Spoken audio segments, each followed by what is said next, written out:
Hello बच्चों, आप सभी का एक बार फिर से एलिमेंट्री मैथ के इस चैनल में स्वागत है। मैं प्रतिशत से संबंधित जितने भी उससे रिलेटेड चैप्टर हैं, चाहे मिश्रण का हो, चाहे लाभ हानि का हो, चाहे जो हो, सब तरह के क्वेश्चन इस बार ले रहा हूँ, क्योंकि मैं बता रहा हूँ कि प्रतिशत का ही बेसिकली सब चैप्टर अंग है।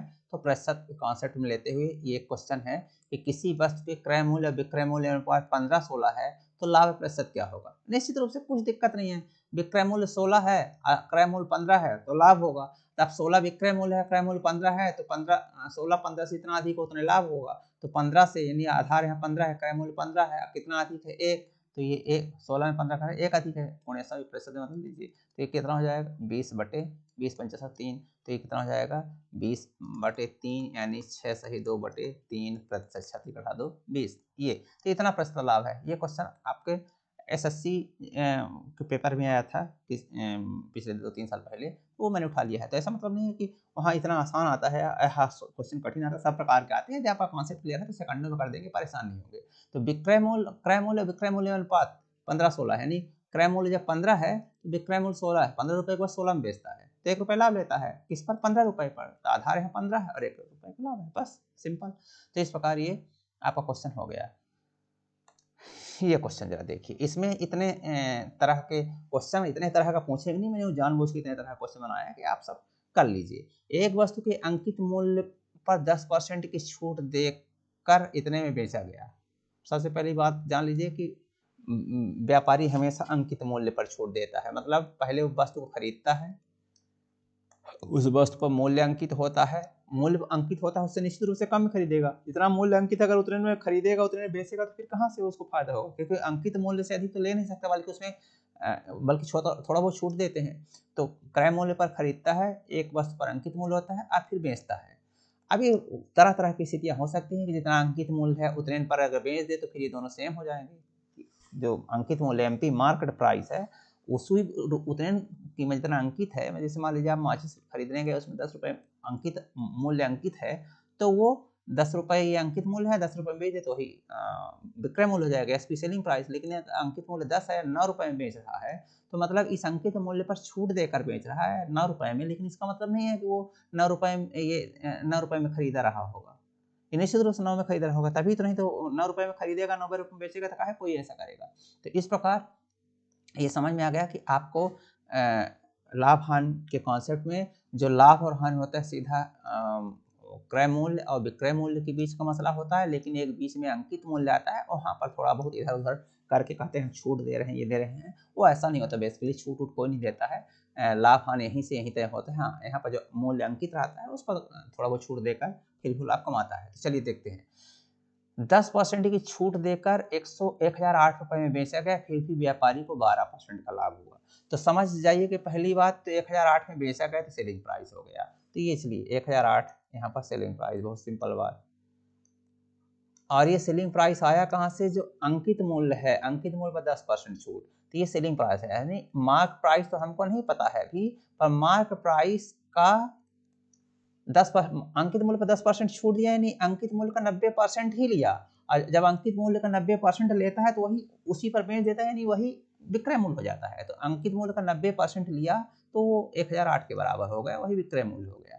तो पहली बात तो यहाँ से चीज निकल आया, एमपी गुणे 90%। तो इस प्रकार आप यहाँ से निकाल सकते हैं एमपी इज इक्वल टू, एक सेकंड सब लगता है अगर कॉन्सेप्ट 1000/90, ये कट जाएगा और हमारे ख्याल से ये भी 9 से कट जाना चाहिए।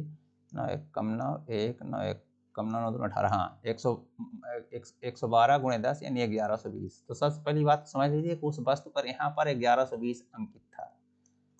अब फिर इस पर वो 10% छूट दिया और 1008 रुपये में बेच दिया, मतलब 1120 का 90% किया तो ये आ गया, बेच दिया, इतने में बेच दिया, यानी सेलिंग प्राइस हो गई। फिर भी व्यापारी को 12% का लाभ हुआ। मतलब अब 1008 में बेच रहा है और अभी भी 12% का लाभ हो रहा है। मतलब अब इसके पीछे कनेक्शन की बात कर रहा है वो, क्योंकि हमने बोला लाभ हानि सीपी और एसपी के बीच की बात है। तो अब 12% लाभ हो रहा है तो सीपी का 112%, 12% लाभ हो रहा है, मतलब सीपी से 12% अधिक ले रहे हैं, 112% ले रहा है सीपी का, तो ये विक्रय मूल्य बन जाता है। मतलब सीपी से 12% अधिक कर देते हैं तो एसपी पे पहुंच जाते हैं, 1008 रुपये पे पहुंच जाते हैं। तो ये इसलिए सीपी बराबर क्या होगा, अब आप निकाल सकते हैं कि इसलिए CP बराबर क्या होगा, 1008 गुणे 100 बटे 112। अभी हमारे पास से 28 को होता है, और 25 चौको 100 और 28 चौको 112, ये कटता है क्या, 28 दूना 28 तिया 84 और 16 28 छक्का, हाँ 36। तो ये CP इक्वल टू होगा 36 गुणे 25, 36 गुणे 25, 36 दूना 72, 180, 900, हाँ ठीक। तो ये 900, तो मतलब देखिए वो 900 की वस्तु थी। अब आपने क्वेश्चन में सब कुछ निकाल लेते, चाहे जो पूछता रहे, इसमें कुछ मतलब नहीं बचता है यहाँ, चाहे जो पूछता रहे। तो मेरा कहने का मतलब जब कॉन्सेप्ट की तो मैं बता रहा हूँ आपको, कॉन्सेप्ट क्लियर होता तो ये जितना मैंने निकाला ना मुश्किल से 25 से 30 सेकंड का काम था। 25 क्यों, क्योंकि आप सीधे ये लिखते, आप क्वेश्चन पढ़ते ही लिख लेते। क्वेश्चन अगर पढ़ रहे हैं तो आपके दिमाग में ये जाएगा, मतलब ये लिखेंगे नहीं, ये सीधे लिख के कैलकुलेट कर लेंगे। तो आपका 10 सेकंड ये लगेगा और 10 सेकंड ये लगेगा ये निकालने में, 20 सेकंड लगेगा कुल मिलाकर ये डायग्राम बनाने में। ये कॉन्सेप्ट समझ, डायग्राम आपको परीक्षा में ना अपने आप दिमाग में सब डायग्राम बना रहा था, कॉन्सेप्ट क्लियर है तो इस प्रकार आपको समझ में आ गया कि क्रय मूल्य 900 रुपये है, मतलब 900 रुपये में खरीदा था, लेकिन उसमें जो मूल्य लिखा है वो 1120 लिखा था, 900 में खरीदा था और 1008 में बेचा। अब आप छूट न देने पर कितना % लाभ होता, तो मतलब छूट न देता था 1120 रुपये में बेचता, तो अब सोच लीजिए कि फिर 900 रुपये की वस्तु 1120 में बेचा था तो कितने % लाभ होता, आधार 900 और 220, हाँ ज़्यादा, कितना ज़्यादा है ये, छूट न देता तो मतलब जितना अंकित होता है ना बेच देता, तो यहाँ से यहाँ कितना ज़्यादा, यही SP बन जाता। तो फिर अब यहाँ के बीच का मसला हो जाता, छूट न देता इसमें बेच देता, ये SP हो जाता, यानी SP 1120 हो जाता। तो यदि छूट नहीं देता तब की बात कर रहा है। तो आप समझ गए हैं कि 920 में 220 रुपये फायदा ले रहा है, और इस प्रकार आप कैलकुलेट कर लेंगे तो ये प्रतिशत निकल आएगा। उस वस्तु को 1176 में बेचने पर कितने % लाभ होगा, 1176 में बेचता तो कितने % लाभ होता। आप सोचिए 900 रुपये खरीदा था, 1176 में बेचेगा तो कितने % लाभ होगा, मतलब ये इससे कितने % ज़्यादा है, कितने % ज़्यादा होगा, 1176 900 क्यों खरीदा था, 900 फिक्स है। अब वो ये बोल रहा है कि छूट नहीं देता, कितना होता, 1176 रुपये में बेचता है, 1008 की 1176 में, तो कितने % लाभ होता, तो भाई कितने % लाभ होता, मतलब ये संख्या इससे जितने % अधिक होगी उतने लाभ है। तो 900 से कितने % ज़्यादा ये है, तो वही 900 आधार है, और कितना ज़्यादा है, यहाँ से यहाँ घटाएंगे तो 276 आ जाएगा, और गुणे 100 निकाल लेंगे, बड़े आराम से निकल जाएगा, ये कुछ दिक्कत नहीं है।